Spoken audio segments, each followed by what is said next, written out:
Hi, I'm James from Mighty Accounting, that specialises in accounting and bookkeeping for freelancers and contractors. In this video, we're going to talk all things bikes and cycling and how you can save a ton of tax along the way. Firstly, let's deal with the simplest scenario that you already own a bike. Firstly, where employees or directors use a bike for business purposes, the company can actually pay them 20p per mile 100% tax-free. This is fairly generous, but do note that it does exclude journeys commuting from home to work and from work back home. But what it does mean is that if you ever cycle to see clients, you can now get paid for the miles which you cycle from your business 100% tax-free. If you cycle a lot, then this can really add up, and why not get paid to get fit whilst going to work? It's kind of a win-win-win. Now you can log and calculate this mileage yourself, or you can use something like Mighty to log all your mileage and tell you how much money you can pay yourself at the end of the year 100% tax-free. Now for the second, more exciting part, buying a bike through the business. Companies are allowed to buy bikes and safety equipment and lend them to employees or directors of the business. According to HMRC's Employment Income Manual, EIM 21664, bikes can also include electronically assisted pedal bikes. Safety equipment includes stuff like locks, helmets, child safety seats and reflective clothing. The only things that do not count as safety equipment are things like cycle computers, non-reflective waterproof clothing and cycle training. It's a very comprehensive list, and the best part about it is the company can treat all of these costs as capital expenditure and qualify for 100% tax relief on them. That is provided that the bikes and safety equipment are loaned to the employees for free and not given to them or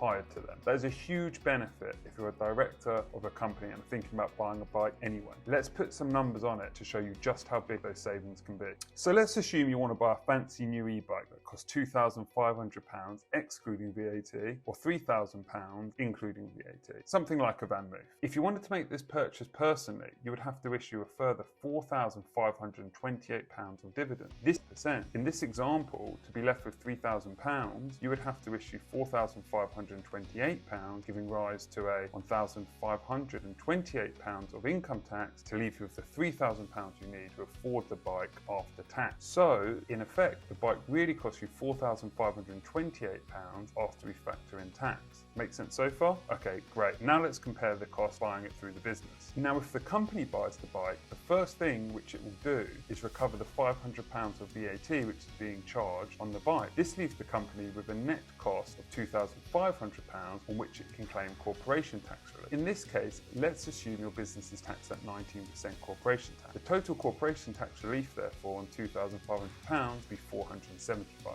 This means that the cost after tax of buying the bike through your company is just £2,025. Compare this against the £4,528 it costs you to buy the bike personally, and the difference is truly astonishing. To be exact, that's a £2,503 saving between buying the bike through the company versus buying the bike personally. So you can really see the savings are phenomenal, and this is why it's so important to know your tax and think about putting things through the company wherever HMRC allowed. Now, to be clear, the bike is exempt from any benefit in kind, taxes or charges as long as these conditions apply. That means it's 100% tax-free to the company and 100% tax-free to you, the director or employee using the bike. 1. The bicycle is loaned and not given to the employer. 2. The bicycles are generally available to all employees of the company. Now, if you're a small company, this is pretty easy to achieve, and even if you're a single director-only company, this still applies to you. And number 3, the employees and directors mainly use them for qualifying journeys. So what do qualifying journeys mean? Unlike driving a car, qualifying journeys for bikes do also include journeys commuting from your home to your place of work and from your place of work back home. Qualifying journeys also include journeys to the shops and to other amenities within 20 miles of your house. That makes this incredibly easy to satisfy this condition. Even better, the bicycles can actually also be used for pleasure and by members of your family, provided it is not the main use of the bike. So how do you actually claim this relief in reality? Well, if you use Mighty, we make this incredibly easy. Just find the transaction which you bought the bike,